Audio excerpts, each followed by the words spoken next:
हम किसी को नहीं आता, पर हम उसको बता सकते हैं कि भाई आप गर्मियों में जाएं, छुट्टियां जाएं, 2 महीने वहां पर आप काम करें, 10 महीने फिर यहाँ पढ़े, अगले वर्ष वहां जाएं, तो निश्चित रूप से उसको उपलब्धि आएगी, क्योंकि उस क्षेत्र में वो अच्छा है। जैसे मेहंदी की कल चर्चा हुई थी, तो वो हम करा सकते हैं, वहां कर सकते हैं कि कौन आती है। और जैसे मेकअप की बात हुई थी, तो वो बहुत महंगा है स्कूल में सिखाना, क्योंकि कितनी काफी महंगी आती है, तो उसे निर्देशित कर सकते हैं, परंतु स्वयं वहां सिखाना संभव मुझे नहीं लगता। कोई भी फर्क है जिसमें हम बच्चों को आगे लीडरशिप हमें देना है, अलग अलग बच्चे को पहचान करके जब हम सभी विधाओं में पालन करेंगे तभी उसका सर्वांगीण विकास होगा। तो सभी विधाओं में बच्चा हो नहीं सकता, क्योंकि हम भी नहीं है, पर हाँ सारा स्तर पर बच्चे के मानसिक शारीरिक स्तर पर हम उतना कर सकते हैं उसके विकास के लिए। तो व्यवसाय करना एक उसके मन में यदि है, व्यवसाय तो शिक्षा भी है, हमने पढ़ा था, हम अपना व्यवसाय कर रहे हैं, शिक्षक व्यवसाय है, स्कूल खोलते हैं, स्कूल से लोग व्यवसाय करते हैं। तो एक लीडर की जवाबदारी बनती है कि बच्चा जिस बच्चे का जिस विषय में मतलब उसका रुझान है, हम उस विषय के संबंध में जो भी जानकारी रखते हैं, हम भी कई जगह से जानकारी प्राप्त पहले कर लें सुचारू रूप से, और उसकी एक कार्य योजना बना लें, फिर बच्चे को समझाएं कि आप इसको ऐसा ऐसा कर सकते हैं, और संबंधित व्यक्ति से हम उसको मिलवा भी सकते हैं। उसके बाद पर उसकी हम डे बाय डे या महीने बाय महीना उसकी क्या ले सकते हैं, उसकी समझ की सोच ले सकते हैं, कहाँ तक पहुंच रहा है, कहाँ क्या नहीं कर पा रहा है, इसने झूठ बोल दिया तो उसको दूसरी तरफ हमें डाइवर्ट करना पड़ेगा। हमारे साथ तिवारी जी हैं।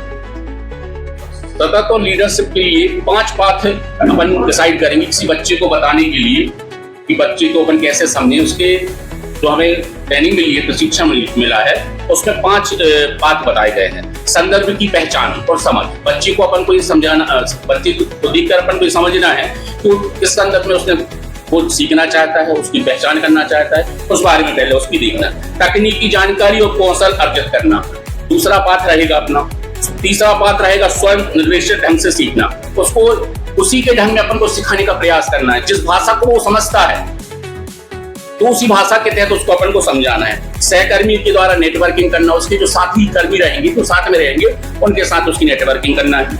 लीडरशिप की अगली पीढ़ी से अगले लीडर तैयार करना। लीडर बना कोई तो उस अकेला कोई लीडर ना बना रहे, और बच्चे उससे सीखें कि लीडरशिप में क्या गुण होते हैं। इस तरह से अपन उसको कर सकते हैं। धन्यवाद।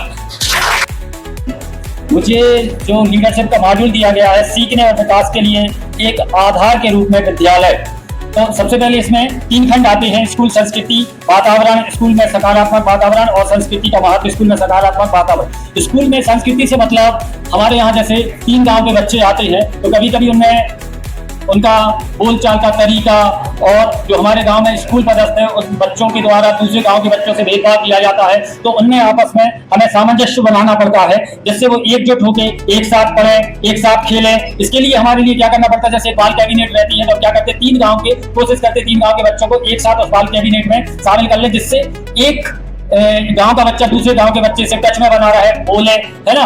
गेम्स के समय 15 अगस्त 26 जनवरी सांस्कृतिक कार्यक्रम के समय वो एक साथ रहे, मन उनमें एकजुटता का परिचय रहे। और सकारात्मक वातावरण के लिए हमारे लिए क्या करना पड़ता है, आपसी जो सामंजस्य है, जो हमारा स्टाफ है उनके कभी कभी ऐसा रहता है कि वो प्रशिक्षण में चले गए या किसी कारण बस अपने सब्जेक्ट को पीछे उनका रह गया, तो कभी बच्चे कहते सर उन सर का अभी तक सब्जेक्ट नहीं हुआ, तो अभी सर ने कहा आदरणीय नेमा जी ने कि जो अब आगे से ट्रेनिंग दी जाएगी, प्रायः हम कुछ सब्जेक्ट को छोड़ के, एक सब्जेक्ट वाला है तो 6 में से 4 सब्जेक्ट को पढ़ा सकता है, ये मेरा मानना है। तो कभी कभी अगर अपन उन सर का सब्जेक्ट को अगर अपन पढ़ाते हैं तो बच्चे उन सर से कहते हैं, तो वातावरण ऑटोमेटिक अच्छा हो जाता, उन सर को लगेगा कि ये मेरे सब्जेक्ट का भी पढ़ा रहे हैं, मेरा भी सहयोग कर रहे हैं, मैं इनसे पीछे था। तो इस टाइप का कुछ अपन को माहौल बनाना पड़ेगा, बच्चों को भी अच्छा लगेगा, उन सर के प्रति इनका भाव अच्छा है, इन सर के प्रति इनका भाव अच्छा है ना। कभी कभी क्या हो जाता है कि अभी जैसे CWSN का कहा था सर ने, एक बच्चा मेरे यहाँ था, तो बच्चे लंच में खेलने लगते थे, उस बच्चों को उपेक्षित टाइप का रखते थे। हमने देखा यार इसको खिला नहीं रहे, हमने एक बच्चे से पूछा क्यों सर, वो तो बनता ही नहीं है बस। हमने कैरम उठाया, अपन ने कहा यार अपन दोनों खेलो यार साथ में। जब अपन दोनों खेलो साथ में, तो कुछ बच्चे जो हमारे प्रिय थे, पढ़ने वाले थे, उन्होंने कहा यार मनोज सर बैठ के यार इसी अकेले तो बिल्कुल कैरम सिखा रहे हैं। 3 बच्चे पीछे से खड़े होकर देख ले। चौथे दिन से ये हुआ, उस बच्चे के साथ और भी बच्चे जुड़ गए। तो ऐसा अपन वातावरण बना सकते हैं, ये प्रैक्टिकली बात है। अभी सर जैसे हमने एक दिन कहा था राष्ट्रीय मीन्स का मेरिट, अब वो बताना जरूर चाहते हैं कि हर साल हम सर फॉर्म भरने की कोशिश करते हैं, और ऐसा तो नहीं है जितने एज में बच्चे पढ़ते हैं पूरे बच्चों का भरे, लेकिन जो ऐसा लगता है कि फॉर्म भरने के बाद क्योंकि हम तैयारी करा सकते हैं, तैयारी कर सकते हैं और ये परीक्षा में निकल सकती है। तो हर साल सर लगभग ज़्यादा दर्ज नहीं है हम लोग के यहाँ, जैसे पिछले साल 6 दर्ज थी, हमने 3 फॉर्म भरे हुए थे, और 3 2 फॉर्म भरे हुए थे, तो ऐसी उम्मीद थी कि कम से कम मिनिमम एक बच्चा इसमें से निकलेगा। और तीनों बच्चों के लिए कुछ जो पुराने बच्चे थे उनकी गाइड खरीदवा दी, किशोर स्टोर से गाइड हम ले गए थे। कुछ बच्चों को हमने ये कहा अगर बेटा देना हो फीस दे दे, इसके पैसे देना हो देना, नहीं देना हो नहीं देना, ऐसा हो जाता। तो कुछ तीन में से 2 बच्चों ने दिए, एक बच्चा नहीं दे पाया, वो तो अपन ऐसा पर्पस था कि ये बच्चे आगे बढ़ जाए। हमने बाकायदा 3 बच्चों को लेके पेड़ के पास वहां ले गए, जैसा समय मिला लंच से 8 घंटा और एक्स्ट्रा ले लिया। उनमें से सर जी एक बच्चा इस साल निकला है, पिछले साल भी एक बच्चा निकला था। अब बताना क्या चाह रहे हैं सर, हमें खुशी कहाँ मिली? जिस 9th में 12,000 मिलते हैं, 10th में 12,000 मिलते हैं, 12th में 12,000 मिलते हैं, और उन बच्चों के लिए बस केवल ये रहता परसेंटेज बिलोंग करते हैं 60%। अब ऑलरेडी जो बच्चा होशियार रहता है 60% 9th 10th 11th 12th में मैनेज कर लेता, अभी तक नहीं हुआ है। हमारे 5-6 बच्चे निकले हैं जो हर साल में। तो बताना ये चाहते सर कि उस बच्चे को जब 12,000 रुपए मिले, ना उसके माता पिता ने इकट्ठे 12,000 देखे, ना उस बच्ची ने कभी देखे, ऐसे बिल बनाते हैं सर, मजदूरी करते हैं, उनकी खेती भी बिल्कुल नहीं है। तो वो जो खुशी उनकी हुई जब हम वहां गए और माता पिता ने बताया, तो इतनी ज्यादा खुशी हुई कि उन्हें उस खुशी को हम शब्दों में व्यक्त नहीं कर सकते, बड़ी खुशी होती है। तो कुछ काम हटके भी करना चाहिए। कभी कभी रहता है कि कल लास्ट डेट है, 1 दिन 2 घंटे के लिए परेशान होना पड़ता है, थोड़ा एक्स्ट्रा पढ़ाना पड़ता है, तो कुछ चीजें ये आपको करना पड़ेगा जो आपको आत्मिक खुशी देगी। Thank you sir. वैसे तो हमारे साथी मनोज भाई ने लगभग सभी कुछ बताया है। मैं अमरीश कुमार वर्मा, शिक्षक, सागौनीपुर विकासखंड जयश्रीनगर।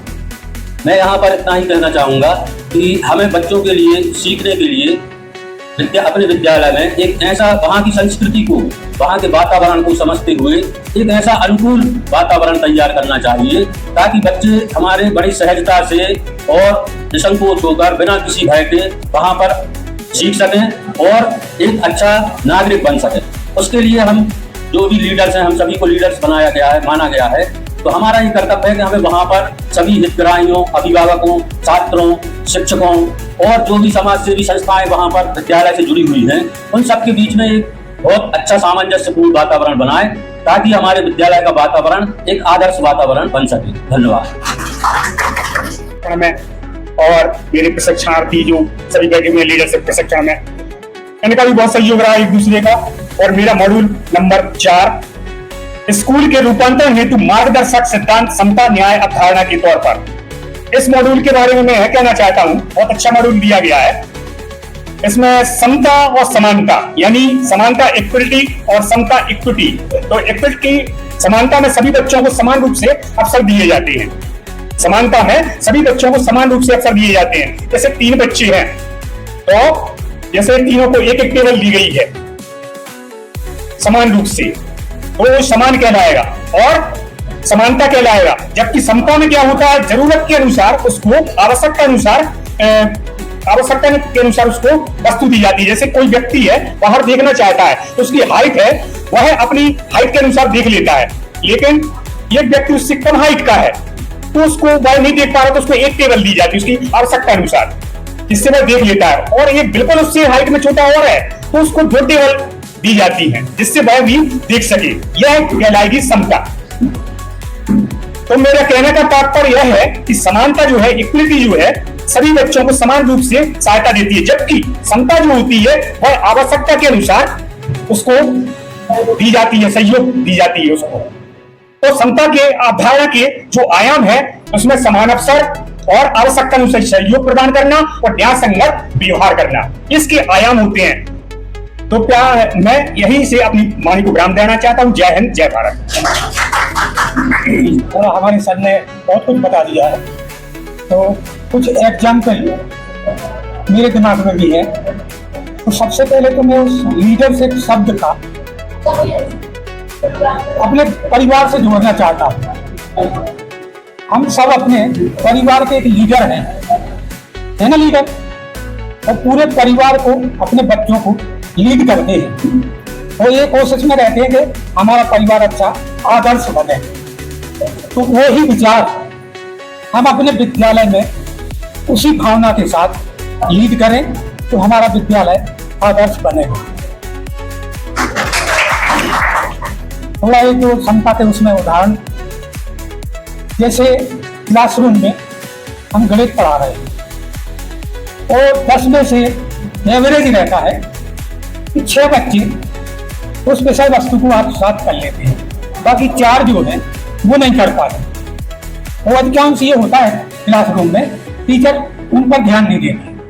तो यहाँ जो समता की बात आ रही है, उनके प्रति अन्याय हो रहा है, तो उनको जोड़ना, वो भी उस लेवल में आ जाए, ये है समता।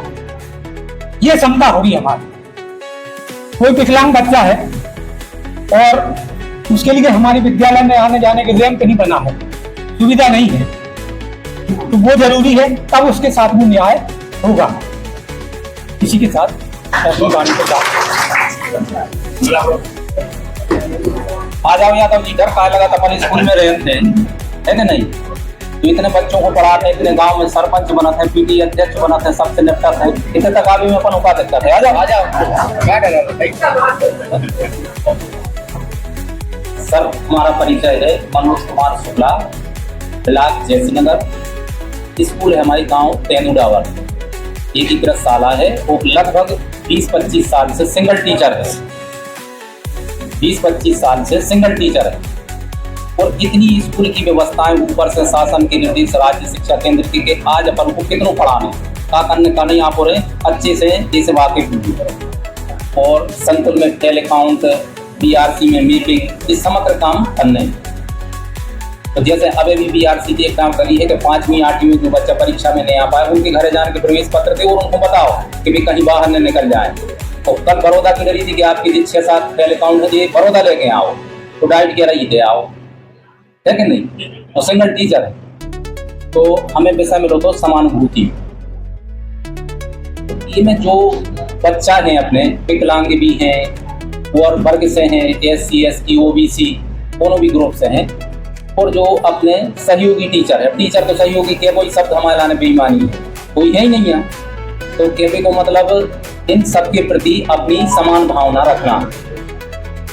और हम लगभग ऐसा काम भी कराते हैं, कोई बच्चा जैसे ड्रेस एक्स्ट्रा बच गई तो जो जरूरतमंद बच्चा है वो अपन दे दें, गरीब है वो दही उन्हें 2 दिना में खराब कर ली, या पुस्तकें अपन ने पुरानी वापस रख ली, तो कोई को जरूरत है तो अपन वो बच्चा के लाने दे दें। या पहली क्लास में जो नाम लिखा था तो भी मैपिंग नहीं हुई जब तक उनकी समग्र आईडी नहीं, अपन कैसे नहीं कर सका। तो भी व्यक्तिगत हम सचिव से निवेदन कर हैं, फोन लगे हैं, भी कहे सर हमने कर दी मनो, जनपद से होगी नहीं हुई जब तक, वेरीफाई नहीं हुई जब तक नहीं। तो जनपद में जो भी बाबू बैरागी है उनसे हाथ पांव जोड़ों की 2-4-10 बच्चों की मदद करने भी नहीं बनवा सका बच्ची, तो अपन नाम नहीं लिख सका। तो अपन ये सब चीजें जैसे भी बनाते स्कूल की व्यवस्था बनाते हैं। और चूंकि हमारा जो तेंदुलावर गाँव भौगोलिक स्थिति से बड़ो बीहड़ निर्जन स्थान है, पानी भी पीने को उपलब्ध नहीं होते, सत्यता है। प्रभात राज तिवारी सर DU सागर ने सर जाना तो ये अच्छे से जब भी गए थे भी हमारे स्कूल में 1-8 घंटा पढ़ाते रहे थे। तो हम माना थे शायद है ऐसे जिला शिक्षा अधिकारी उनकी बात कोई आए हुई है यहाँ, हम मानो व्यक्तिगत विचार है जी, कोई सबकी नहीं कह रहा है। फिर 1-8 घंटा पढ़ाते रहते थे, हमें भी समझाता रहे, बाल केंद्रित शिक्षा पढ़ाता रहे, गिल्लू भाई सब पढ़ाता रहे, बच्चों को भी पढ़ाता रहे, बैठे इतना टाइम निकालो 2 घंटा। तो वे देख के आए थे कि आप फिर जब बातचीत भाई तो उन्होंने देखी कि हाँ शुक्ला जी कही अब बताओ ऐसी भीड़ स्थान में जहाँ आपको पैदल भी जाने, सत्य बात बता रहा है, तो थोड़ी व्यवस्था हो गई है कि अपन को जो दिशाओं को कर जो चल रहा था कि पूर्व दिशा कैसे हुई है, पश्चिम दिशा कैसे हुई है, अपन को दिशा के आधार पर जाना पड़ा।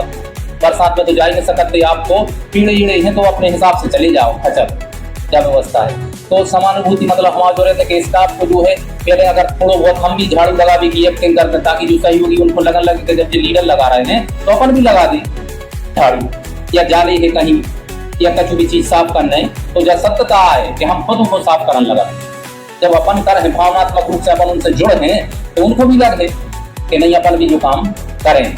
तो बच्चों के प्रति भी जैसे हमने बताया कि उनकी समग्र आईडी बनवाओ, अगर भी नहीं बनवा पा रहा है तो अपन मीटिंग नहीं कर पा रहा है, भी मतलब थोड़े से गरीब वर्ग गाँव है तो अपन मदद कर रहे हैं, उनसे भावनात्मक रूप से जुड़े हैं, कोई के पास ड्रेस और बैठार की व्यवस्था में भी हम ऐसे कराते हैं कि जो कमजोर बच्चा, जैसे ये कि कमजोर बच्चा हम पीछे बैठते थे तो वे भी डर की मारे पीछे बैठे, तो हम उनको आगे हौसला अफजाई कर रखे, आगे बैठो तुम भी हनुमान हो, तुम कम नहीं है। अगर कोई के पास ट्रैक्टर है तो तुम्हारे पास घरे नीम को पेड़ो खड़ो, तुम भी दतौन टूर को दे सका ट्रैक्टर वाले के लाने, ट्रैक्टर वाले के नहीं है नीम की पेड़ी दतौन कर, या नीम की पत्तियां पर उपयोग में आ, तो उनको ये उनको विल पावर बड़े हैं कि तुम भी हनुमान हो अपने आप में, तुम कमजोर नहीं है, तुम भी आगे बैठो कौन भी वर्ग के हो, डराव न करे कि हम कछु पूछ तो तुम पे ने बन, तुम पे ने बन है जब तो तुमने स्कूल में नाम लिखाओ, अगर तुम सब जाना तो हमें पढ़ाते उनको, जब उनकी आत्मबल बढ़ाते हैं हम उनके लिए। तो सर यही है सब। मंचासीन आदरणीय नेमा जी सर और हमारे मास्टर ट्रेनर दोनों सर एवं आदरणीय मैडम जी को मैं माध्यमिक शाला मोहन नगर से हार्दिक बंधन अभिनंदन करती हूँ और जितने भी यहाँ हमारे लीडर्स HM के रूप में ट्रेनिंग ले रहे हैं, हमारे सहकर्मी हैं, उन सभी को मेरा सादर नमन। जैसा कि हम लोगों को नेमा सर ने आदेश किया कि आपको 8वें नंबर के मॉड्यूल पर बोलना है। 8वें नंबर के मॉड्यूल का नाम है दिव्यांग बच्चों के संदर्भ में राष्ट्रीय स्तर की समावेशी शिक्षा नीतियाँ। क्योंकि मॉड्यूल तो बड़े हैं और सर ने हम लोगों को समय सीमा में बांध दिया कि ज़्यादा नहीं बोलना है, थोड़े कम शब्दों में छोटा छोटा करके बोलना है। तो पूरी चीज़ों का समावेश तो नहीं कर पाई, लेकिन सगरी रूप में इतना जरूर कह पा रही हूँ कि इस मॉड्यूल को पढ़ने से और समझने से ये समझ में आया कि हमारा जो शासन है, तो शासन की केवल ये मंशा है कि हमारे पास जो बच्चे आते हैं, जिन्हें पहले शायद निःशक्त कहते थे हम लोग, तो निःशक्त कहने से उनके मन में एक हीन भावना का जन्म होता था कि हम इन सबसे अलग हैं। तो शासन ने इसको नया नाम दिया दिव्यांग, क्योंकि दिव्यांग दिव्य शब्द है, ये बड़ा अलौकिक है और दिव्य से ही दिव्य की अनुभूति होती है। तो हम जो सामान्य लोग हैं, शायद हमें उस दिव्यता को महसूस नहीं होता, लेकिन उन दिव्यांग जन जब हम ये शब्द सुनते हैं तो मन में ही एक अलौकिकता का भाव आता है और उनके प्रति, उन बच्चों के प्रति जो भावना है वो परिवर्तित हो जाती है हमारी। तो सभी के बीच में जब वो बच्चे बैठते हैं तो उन्हें अलग महसूस ना हो, इसके लिए दिव्यांग जन का नाम दिया गया। तो शासन का सोचना है ऐसा, और हमारी शिक्षा नीति जो NEP 2020 जो आई है, उसमें काफ़ी चेंजेस हुए हैं दिव्यांग बच्चों के लिए भी। तो दिव्यांग बच्चों की विशेष ज़रूरतें हैं जो, उनको ध्यान में रखते हुए हम सभी लीडर्स को भी और कक्षा शिक्षकों को भी जो विशेष रणनीतियाँ इस मॉड्यूल में दी गई हैं कि किन रणनीतियों के तहत हम उनको समावेशी शिक्षा ग्रहण करा सकते हैं। समावेशी शिक्षा एक ऐसी शिक्षा व्यवस्था है जिसमें दिव्यांग बच्चा सामान्य छात्र छात्राओं के साथ एक साथ सीखता है। उसको एक अलग भावना महसूस नहीं होती कि मैं अलग कक्षा में नहीं पढ़ रहा हूँ या मैं वो नहीं पढ़ सकता जो ये बच्चे पढ़ रहे हैं। तो ये जो चीज़ है, इस विभिन्न प्रकार की जो दिव्यांगताएं हैं, उन सभी छात्र छात्राओं के हिसाब से इसमें शिक्षा पद्धतियाँ बताई हैं सब लोगों ने हम लोगों को। तो इनके प्रति हमें सहानुभूति और समता जो मॉड्यूल इससे भी रिलेटेड है, तो उन चीज़ों को लेकर हम उन बच्चों को शिक्षा सामान्य रूप से उन्हीं बच्चों की तरह दे सकते हैं। जिस तरीके से हम अदर बच्चों को देंगे, उसी तरीके से वो दिव्यांग बच्चा भी शिक्षा को ग्रहण करेगा। हम एक एग्जाम्पल लेते हैं कि हम कक्षा में पढ़ा रहे हैं और हमने सभी सामान्य बच्चों के साथ किसी दिव्यांग बच्चे को भी बिठाया है। अगर हम सामान्य बच्चे से कहते हैं कि बेटा उठो, पुस्तक पढ़ो, पाठ एक निकालो तो पढ़ना शुरू कर दो, वो बच्चा उठेगा, पाठ एक निकालेगा और पढ़ना शुरू कर देगा। जब उस दिव्यांग बच्चे का नंबर आएगा, उसके मन में एक डर बैठ जाएगा कि अब जब मेरा नंबर आएगा, जैसे अभी हम लोग भी बैठे थे, हम लोग भी कर रहे थे, अब अपना नंबर आने वाला है, देखा ही नहीं कि सर कुछ बोल रहे हैं, हम लोग आगे आ गए, ठीक है, जब अपना नंबर मतलब अलर्ट हो जाओ।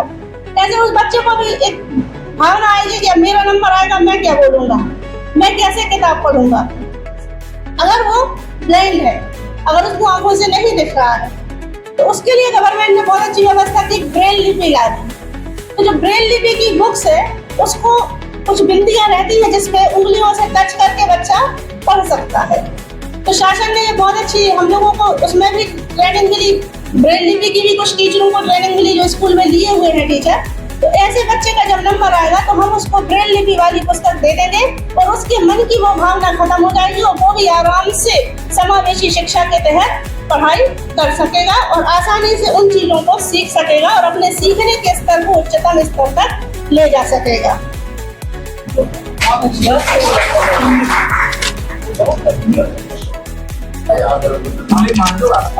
तो नेमा सर, उपस्थित सभी मास्टर ट्रेनर और प्रशिक्षण में उपस्थित सभी हेडमास्टर, मैं ब्रजेंद्र कुमार कुर्मी, उच्च माध्यमिक शिक्षक, बाई चांस हेडमास्टर एकीकृत शाला शुल्ला।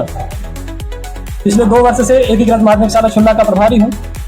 लेकिन जब प्रभारी बना था तो उस समय लग रहा था कहाँ फंसा दिया, लेकिन आज जब इस ट्रेनिंग में आया और आप सब लोगों से परेशानियां सुनी मैंने, तो ऐसा लग रहा है, मुझे देखकर लग नहीं रहा है, असल में है ऐसा कि प्राथमिक शिक्षक जो होते हैं या माध्यमिक शिक्षक जो होते हैं वो सच में धरातल पर काम करते हैं।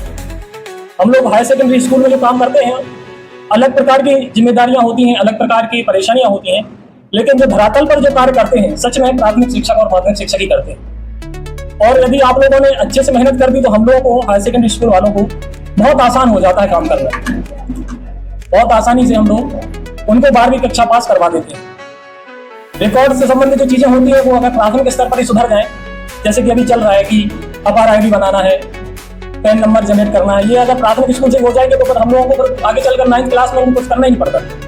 तो सच में प्राथमिक शिक्षक और माध्यमिक शिक्षक जो हैं वो बहुत मेहनत करते हैं और सच में धन्यवाद के पात्र है। मेरा जो मॉड्यूल है, मॉड्यूल क्रमांक 7, समालोचनात्मक चिंतन। यह चिंतन जो है एक प्रकार का कौशल है जो बच्चों में जानकारी को इकट्ठा करना, उसका विश्लेषण करना और उस इंफॉर्मेशन को, उस जानकारी को सही तरीके से आकलन करने से संबंधित है। यह कौशल बच्चों में संज्ञानात्मक, भावनात्मक दोनों स्तरों पर बच्चों को प्रभावित करता है। यह कौशल बच्चों में निष्पक्ष मानसिकता को भी विकसित करता है। यह कौशल को हम बच्चों में कैसे विकसित कर सकते हैं? कक्षाओं में कुछ तरीके हैं जो उनको हम अपना सकते हैं और उन कौशलों के आधार, उन तरीकों के आधार पर बच्चों में समालोचनात्मक यानी क्रिटिकल थिंकिंग हम डेवलप करवा सकते हैं। वो कुछ तरीके इस प्रकार हैं।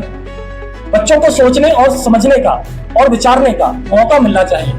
यदि हम बच्चे अगर हमसे कुछ प्रश्न पूछ रहे हैं तो उस प्रश्न का जवाब हम सीधे सीधे ना देकर उससे प्रश्न पूछ कर ही करें। जैसे उदाहरण के लिए उसने कोई प्रश्न पूछा कि सर ये, फॉर एग्जाम्पल उसने पूछा सर बरसात कैसे होती है या वर्षा क्या है, तो हम उस बच्चे से सीधा सीधा जवाब ना देकर कि जल का वाष्पीकरण होता है, संघनन होता है और फिर जो है संघनन होने के बाद वर्षा के रूप में पानी गिरता है, उसको वर्षा, सीधा सीधा जवाब ना देकर हम उससे ही पूछे कि भाई जो पानी कहीं गिर जाता है गलतीवश या समुद्र में या तालाबों में या छोटे छोटे जो नदी झरने जो होते हैं वहां पर जो पानी आप लोग बरसात के समय देखते हैं, अगली बरसात तक आता है तो उस पानी का क्या होता है, कहाँ चला जाता है? तो बच्चे जो है वो विभिन्न प्रकार से जवाब देंगे उसके। उन्हीं जवाबों को आप जब संकलित करके उसी इंफॉर्मेशन को आप इकट्ठा करके जब आप उन्हीं को देंगे तो बच्चों को लगेगा अरे ये तो हमें पहले से ही पता था। तो इस प्रकार का जो चिंतन है इसी को कहते हैं समालोचनात्मक चिंतन। अगला है वर्गीकरण करना। वस्तुओं का वर्गीकरण करना हमें उन्हें सिखाना पड़ेगा। कौन सी चीज उपयोगी है, कौन सी चीज बहुत उपयोगी है, कम उपयोगी है, अनुपयोगी है, किस चीज को हम पुनः उपयोग कर सकते हैं, इन सब तरीकों को हमें उन्हें सिखाना पड़ेगा।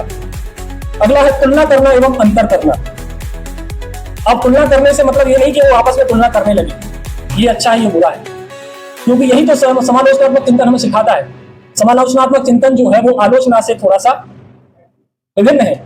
आलोचना जो है वो नकारात्मक हम समझ सकते हैं, समालोचना जो है वो सकारात्मक पहलू। समूह में कार्य करने के लिए हमें बच्चों को उत्साहित करना पड़ेगा।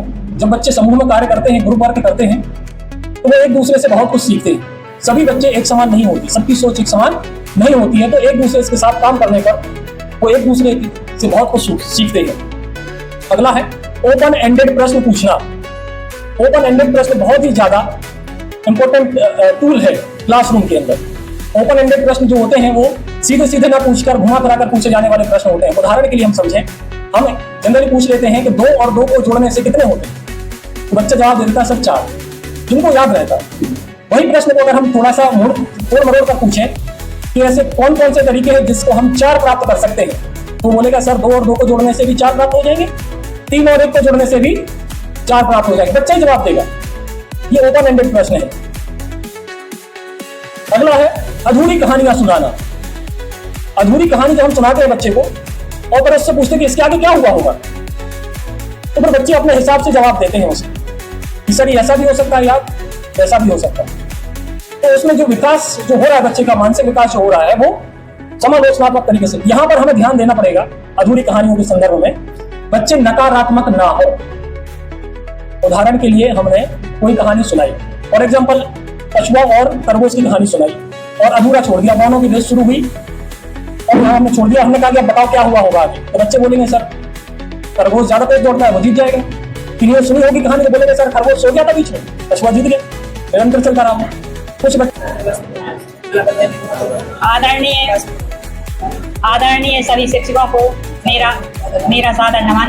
मैं श्रीमती दीपेश ठाकुर MS रामचंद्र ब्लॉक सागर से यहाँ पे उपस्थित हुई हूँ। हम लोगों को मॉड्यूल नंबर 9 मिला है, जिसका विषय है मैं समावेशी कक्षाओं का निर्माण कैसे करूँ। तो जैसा कि मैडम ने बताया है, समावेशी कक्षाओं में सभी प्रकार के बच्चे होंगे, उसमें दिव्यांग भी होंगे और गैर दिव्यांग बच्चे भी होंगे। तो इसमें दिव्यांगताएं 21 प्रकार की बताई गई हैं। तो इसमें बच्चों को मतलब समावेशी कक्षाओं का निर्माण करना है, तो किस प्रकार से बच्चों को पढ़ाना है उसमें। तो शासन द्वारा विभिन्न प्रकार के मतलब टूल्स दिए गए हैं, जैसे दृष्टिबाधित बच्चा है तो उसके लिए चश्मे वगैरह बनवाए गए हैं, और विकलांग बच्चे हैं तो उनके लिए भी कुछ किट वगैरह दी गई हैं। तो इस प्रकार से हम कक्षाओं में उसको मतलब बिठा के शिक्षा दे सकते हैं। धन्यवाद।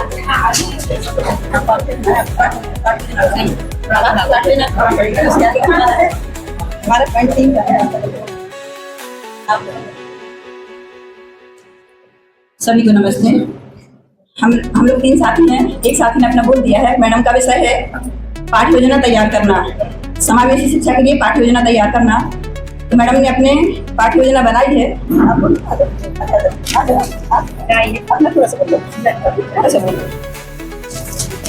मेरा नाम आशा बाई है, माध्यमिक शिक्षक। स्कूल का नाम है एकीकृत श्यामलपुरा। मैं समावेशी शिक्षा में निर्माण कैसे करूँ, इसमें है मेरा विषय है पाठ्य योजना। पाठ्य योजना में विषय है गणित, विषय वस्तु है कोण। हम बच्चों को कोण के बारे में बताएंगे। पहला है समान उद्देश्य। समान उद्देश्य में बच्चों को कोण के बारे में अवधारणा विकसित कराएंगे। विशिष्ट उद्देश्य सभी बच्चों को कोण के महत्व के बारे में समझाना। फिर इसके बाद है सहायक सामग्री। सहायक सामग्री में है पाठ्य पुस्तक, विषय वस्तु, चार्ट, डस्टर और श्याम पाठ। पूर्व ज्ञान बच्चों में रेखा बिंदु के बारे में समझ है। प्रस्तावना हम बच्चों को गणित के बारे में, कोण के बारे में समझाते हैं। प्रश्नोत्तर बच्चों को हम प्रश्न देंगे 90 अंश के कोण को क्या कहते हैं, तो बच्चे बोलेंगे समकोण। न्यून कोण किसे कहते हैं, तो बच्चे बताएंगे न्यून कोण जो 90 अंश से कम होता है उसे न्यून कोण कहते हैं। निष्कर्ष बच्चों को कोण की समझ विकसित होती है। जय हिंद, जय भारत। हमारा मॉड्यूल 9 में 3 भाग थे। फर्स्ट भाग मैडम ने लिया, सेकंड भाग मैडम ने लिया। हमारा थर्ड भाग है। हमारे थर्ड भाग का विषय है समावेशी कक्षाओं के अनुरूप पाठ्यचर्या का रूपांतरण। मतलब जरूरत के अनुसार हम उसको बदल सकते हैं, मतलब थोड़ा सा मैटर बदल सकते हैं, उसका विषय वस्तु को कम कर सकते हैं। तो इसमें दिया है कि तीसरे खंड की पद्धति, इसमें पद्धतियाँ दी हैं कि हम रूपांतरण 3 प्रकार से कर सकते हैं। इसमें पहला अपने निर्णय से रूपांतरण कर सकते हैं, अपने निर्णय से, अपने विवेक से बदलाव कर सकते हैं। दूसरे में दिया है IEP योजना से जुड़ना। IEP के माध्यम से क्या होता है, मतलब हमारी विषय वस्तु वही रहेगी लेकिन समझाने का तरीका बदल जाएगा, थोड़ा सा माध्यम बदल जाएगा।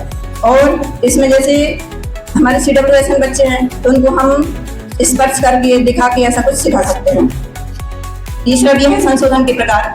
तो इसमें संशोधन के मतलब हम अपने विषय वस्तु में आज डाइट सागर प्रशिक्षण, लीडरशिप प्रशिक्षण 5 दिवसीय प्रशिक्षण में 5वें दिवस में मैं अपना प्रस्तुतिकरण प्रस्तुत करने जा रही हूँ। उससे पहले आप सभी के लिए सादर प्रणाम और इस प्रशिक्षण की बहुत सारी शुभकामनाएं। तो मेरा मॉड्यूल है मॉड्यूल 10 विद्यालयी शिक्षा में PLC। शायद आप लोग को स्मरण होगा। और इसका खंड 1 है PLC। इसका फुल फॉर्म है प्रोफेशनल लर्निंग कम्युनिटी। मतलब सीखने वालों का एक समुदाय जिसमें कि लीडर होगा और शिक्षक और समुदाय मतलब SMC सदस्य भी हो सकते हैं। तो इसमें बच्चों का तो कोई जिक्र ही नहीं है, बच्चों का काफी जिक्र हो चुका है। इसमें है हमारे पदाधिकारी, प्रधानाध्यापक और शिक्षक, हम सब मिलकर ये जो एक संगठन होता है तो हमारी जो कार्यशैली है उसके लिए एक सफलता की धारा प्रदान करें। तो इस संगठन की यही आवश्यकता है। और इसमें एक चीज और होती है कि मतलब नई पद्धतियों को सीखने के लिए पुरानी पद्धतियों को पुरानी पद्धतियों से मुक्त होना पड़ता है। और इसी खंड में एक शब्द और आया है समीकरण, जो इससे थोड़ा विपरीत है। इसमें है नई पद्धतियों को सीखने के लिए पुरानी पद्धतियों की जरूरत होती है। तो इसमें थोड़ा सा अंतर है इन दोनों में, पीएलसी और समीकरण में। धन्यवाद। मैं संगीता राजपूत ईपीएस हैदराबाद विकासखंड जैसी नगर से हूँ। सभी लोगों के लिए नमस्कार। हमारा जो मॉड्यूल है 10वें नंबर का, इसका नाम है प्रोफेशनल लर्निंग कम्युनिटी। इसके लिए मैडम ने जो बताया है, उसके बाद मैं खंड 2 के बारे में बताना चाहती हूँ। इसमें है शिक्षकों के लिए प्रोफेशनल लर्निंग कम्युनिटी। कभी कभी क्या होता है हमारे स्कूल में कि बच्चे ज़्यादा हो जाते हैं किसी स्कूल में और शिक्षक कम रहते हैं, तो समस्या बनती है। सबसे बड़ी समस्या है अपने स्कूलों में गणित के शिक्षक सबसे कम रहते हैं और इंग्लिश के, तो इन बच्चों की पढ़ाई प्रभावित होती है। इसके लिए हम एक कम्युनिटी मतलब समुदाय, इसके लिए अपने जो दूसरे स्कूल हैं इन स्कूलों के शिक्षकों से बात करके, अपने अधिकारियों से बात करके कि हमारे स्कूल की पढ़ाई प्रभावित ना हो, और हम इन शिक्षकों को एक कुछ पीरियड के लिए हम अपने स्कूल में बुला के और शिक्षा दे सकते हैं, जिससे हमारे बच्चों की, क्योंकि 2 प्रकार की ये कम्युनिटी, एक ऊर्ध्वाधर और एक क्षैतिज। जो ऊर्ध्वाधर रहती है ये विशेष विषय से संबंधित रहती है, जैसे गणित हमने बताया, अंग्रेजी, इनके लिए उन्हीं शिक्षकों के लिए बुलाया जाता है और ये आके हमारे स्कूल के विद्यार्थियों के लिए पढ़ाते हैं और ये अपने ये व्यवसायिक पढ़ाई पूरी कर लेते हैं। और एक प्रकार के होते हैं क्षैतिज। क्षैतिज में क्या होता है, जो हमारे स्कूल में बच्चे रहते हैं उन बच्चों में जो प्रश्न का उत्तर लिखते हैं, क्योंकि हम प्राथमिक और माध्यमिक स्कूल के बच्चों की बात कर रहे हैं, अधिकांश बच्चों के साथ में समस्या आती है कि वो बोल तो अच्छे से लेते हैं, जब लेकिन उत्तर लिखते हैं तो उत्तर का जब हम चेक करते हैं तो उसको लिखने की शैली नहीं होती। एक ऐसा बहुत से बच्चे हो जाते हैं हमारे स्कूल में जो बच्चे उसका उत्तर सही तरीके से नहीं दे पाते, जिसका उनको उसका रिजल्ट मिले, क्योंकि हमारे स्कूलों में लिखित परीक्षाएं होती हैं। तो इसके लिए अपन अपने स्कूल में सारे सब्जेक्ट के जो बच्चे रहते हैं, शिक्षक रहते हैं, उन सबसे समुदाय के रूप में अपन बात कर सकते हैं और कह सकते हैं कि अपन लोगों को, बच्चों को पता नहीं चलना चाहिए कि हमारी कमी किस तरह है और इस तरह का रोचक माहौल बनाना चाहिए। उनके लिए वाद विवाद प्रतियोगिता, किसी एक टॉपिक पर कुछ वाक्य लिखना, संचालक सर मेहमानी का, हमारे एमपी सरों का, जो इतनी हरी गर्मी में उन्होंने ट्रेनिंग रखी और हम लोगों को अच्छे मार्गदर्शन दिया। सभी सर लोगों ने उनका मार्गदर्शन लेके बहुत तस्वीर है। और हमारा मॉड्यूल नंबर 11 है शिक्षा का व्यवसायिक रोजगार परक कौशलों के लिए अग्रणी शिक्षा। पहले कोठारी आयु आया था 1964 में और उन्होंने व्यवसायिक शिक्षक कौशल पे उन्होंने आयु बनाया। उसके बाद हमारे प्रधानमंत्री को पहले हम जो शिक्षा देते थे तो हम उनको मालूम नहीं होता था कि मतलब है उनको लगा कि जो शिक्षा दे रहे हैं तो हमारे जो छात्र और लोग निकल रहे हैं शिक्षा दे के, उनको मतलब रोजगार परख नहीं थी शिक्षा, उनको ऐसा लगा। उनने नेपाल मतलब राष्ट्रीय शिक्षा नीति में बदलाव लाए। राष्ट्रीय शिक्षा नीति 2020 है, उसमें उन्होंने बदलाव करके 2020 राष्ट्रीय शिक्षा नीति में उन्होंने जो शिक्षा चल रही थी अपनी, वो तो है ही, उन्होंने एक अगल से अपनी शिक्षा नीति में, राष्ट्रीय शिक्षा नीति में रोजगार परक व्यवसायिक शिक्षा जोड़ी उनने, जिसमें जैसे सर लोगों ने बताया था कि जापान के वो एक ट्रिप बताए थे हमारे वहाँ पे जो बच्चे पढ़ते हैं तो कैसे कैसे करते हैं शुरू से, तो वो देख के और शुरू से सीख के उनको रोजगार परक बना देते थे बच्चों के लिए कि हमें ऐसे ऐसे करके वो ऐसे शिक्षा दी जाए, वो रोजगार अपना खुद करने लगते थे। उसी में बताया था जैसे एक मेहंदी रचाना, इलेक्ट्रीशियन, कटरवाला बताया था।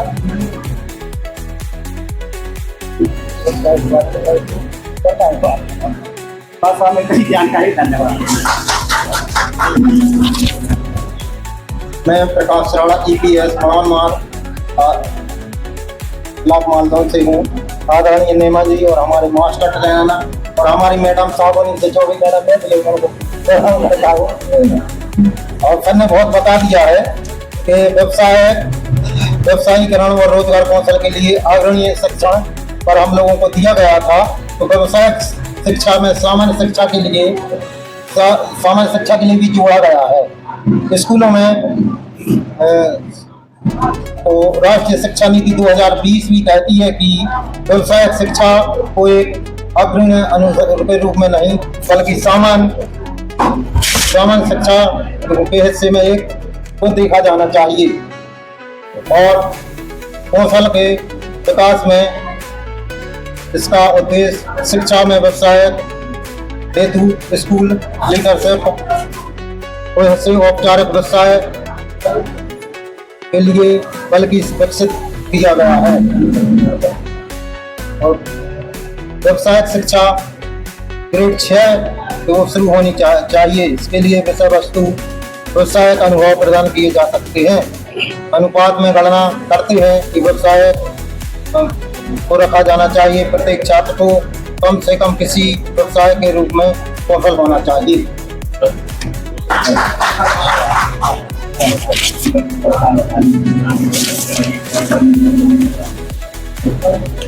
नमस्कार, मैं संग्राम सिंगड़ा पीडीएस शाला आगरा काशखंड जयसिंह मंचासी माननीय हेमा जी, मैडम चौबे जी, चौरसिया जी, ठाकुर सर और ठाकुर सर सामने बैठे हैं और सभी मंचासी शिक्षिका हैं। सादर नमस्कार।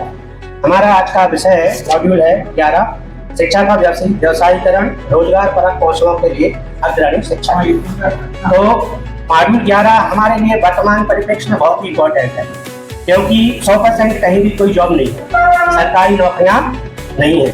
और अगर हम सभी गाँव में जाते हैं, अगर साइकिल या मोटरसाइकिल पंचर हो जाए तो कई गाँव ऐसे हैं तो वहाँ पंचर भी नहीं सुधरता। वहाँ गाँव में भी पंचर सुधारने वाले नहीं थे। पहले जो हमारे गाँव में परंपरागत व्यवसाय हुआ करते होते हैं, जैसे घड़ी बनाना, तो उनके बच्चे भी सीख जाते थे, बालों का काम, पतले बनाना। लेकिन धीरे धीरे उनमें जातिगत भेदभाव आ गए और जातीय भावना के कारण, हीन भावना के कारण बहुत से लोगों ने अपने परंपरागत धंधे भी बंद कर दिए। लेकिन वही धंधों को, वही व्यवसायों को शहरों के लोगों ने या विदेशियों ने अपना लिया। तो आज जैसे ब्यूटी पार्लर है, और वही ब्यूटी पार्लर अगर गाँव में एक समान के लोग करते थे, लेकिन शहर में आओ तो ब्यूटी पार्लर का काम कौन करता है? कोई भी कर सकता है। एनमी के एक ही समान के हो, जूतों का काम कोई करता था, सामान पहले अलग करते थे। तो आप शहर में आ जाओ तो गहनों से ज्यादा है, किताबों से ज्यादा जूतों की दुकानें सजी हुई होती है। तो मेरा कहने का मतलब है कि अगर हम अपने स्कूलों में शुरू से ही बच्चों के लिए व्यवसाय के प्रति अग्रसर करें तो गाँव में बहुत सी समस्याएं खत्म हो जाएंगी। जैसे गाँव में बहुत से नंदनवन के पेड़ होते हैं, गाँव के लोग खुद अगरबत्तियां, जो बत्तियां होती हैं पूजा की बत्तियां, तो खुद खरीदते हैं। जबकि उनके यहाँ कपास या नंदनवन होता है, उसकी रुई निकलती है।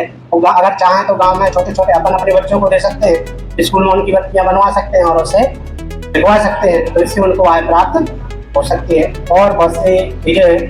और व्यवसायीकरण के लिए अगर हम कहें तो सबसे पहले 1854 में वुड एक्ट जो आया था, उसमें उन्होंने व्यवसायिक शिक्षा के लिए रखा था।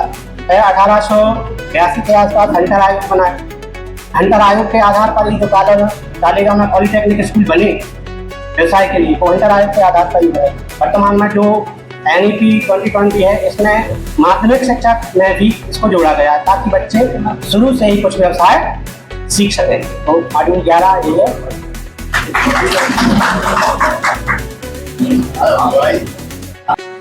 शासकीय माध्यमिक शाला बुढ़ाखेड़ा, शंकर केंद्र भरदाना, विकास खंड पटना। मैं मॉड्यूल क्रमांक 12 टीम निर्माण और नेतृत्व, टीम के सदस्यों के बीच व्यवसायिक संबंध, जो क्षेत्र क्रमांक 4 के अंतर्गत आता है, उस विषय पे आपसे बात करना चाहूंगा। किसी भी कार्य की सफलता के लिए टीम का निर्माण होना आवश्यक है, चाहे वो कार्य कोई भी हो। वैसे तो हमारा जो मुख्य उद्देश्य होता है छात्र छात्राओं को सीखने और सीखने के प्रतिफलों की उपलब्धि को सुनिश्चित करना मुख्य उद्देश्य होता है। लेकिन जब हम इस उद्देश्य की प्राप्ति के लिए काम करते हैं तो उसके साथ में हमें कई प्रकार के और भी प्रशासकीय कार्य करना पड़ते हैं। और प्रशासकीय कार्य और साथ में बच्चों के साथ कार्य करने के लिए यदि एक व्यक्ति का भार डाल दिया जाए तो वो कार्य करने में अक्षम हो जाता है।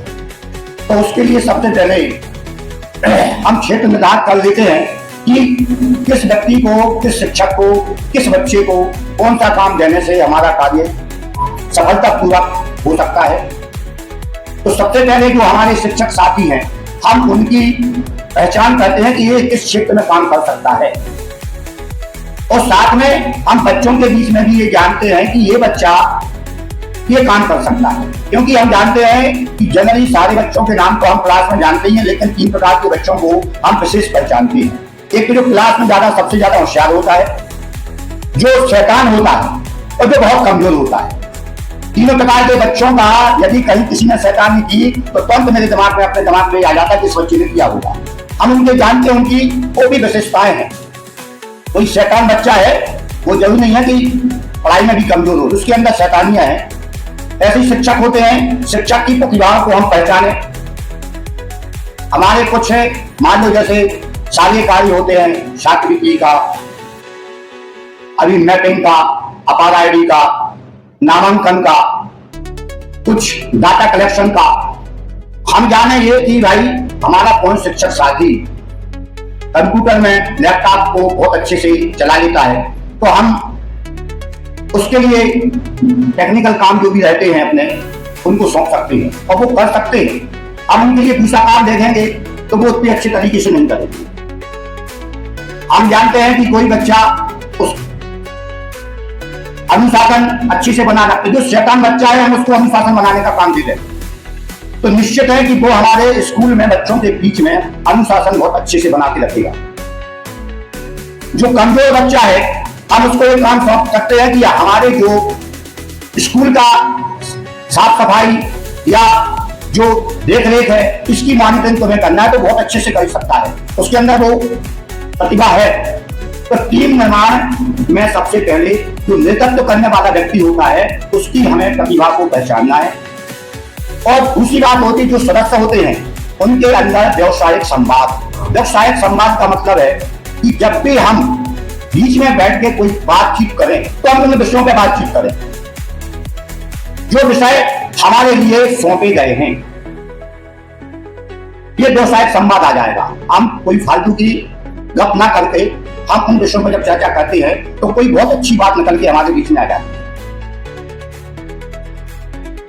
हम अपने टीम का निर्माण, हमारे हितधारक को स्कूल के बाहर के भी होती है, ग्रामीण क्षेत्र के जो अन्य भी सदस्य हैं वो भी हमारे हितधारक हैं, लेकिन हम टीम का जो निर्माण करते हैं वो हम अपने स्कूल की सीमाओं के अंदर जो हितधारक है हम केवल उनके द्वारा करते हैं। क्यों? क्योंकि हमें काम करवाना है स्कूल में।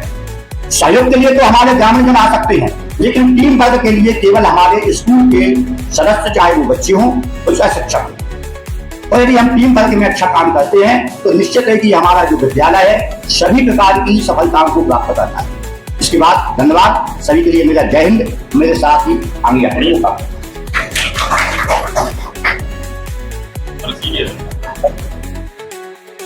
मेरा नाम माध्यमिक शाखा है कि कोई भी समिति हो, कोई भी लीडरशिप या कोई भी व्यक्ति हो, उसकी नींव यदि भगवान की अपन शुरुआत। माध्यमिक शिक्षक एकीकृत शासकीय माध्यमिक शाला खैराबाद से मेरे दोनों सीनियर सरों ने आप लोग को, मेरी टीम के एक्चुअली कहूँगा, मेरी टीम के दोनों सीनियर सदस्यों ने बहुत ही अच्छे तरीके से आप लोग को समझा दिया है। मैं आप लोग का ज्यादा समय न लेते हुए इतना ही बताऊंगा कि हम जैसे एक हेडमास्टर का अकेला पूरा स्कूल नहीं संभाल सकता, तो उसे अपने कार्यों करने के लिए बहुत से टीम की आवश्यकता होती है। तो वो टीम छात्रों से, टीचरों से मिलकर बना सकता है। जैसे किसी को बाल सभा का टीम बना दी, किसी को खेलकूद की टीम का इंचार्ज बना दिया, किसी को छात्रवृत्ति का, किसी को मध्याह्न भोजन का, किसी को पुस्तकालय का। ऐसे बहुत सारे काम होते हैं हमारे स्कूल में। अगर आप डिवाइड कर लोगे तो काम आसान हो जाएगा, नहीं तो अकेला चना बाहर नहीं फोड़ सकता। कहावत सुनी आपने।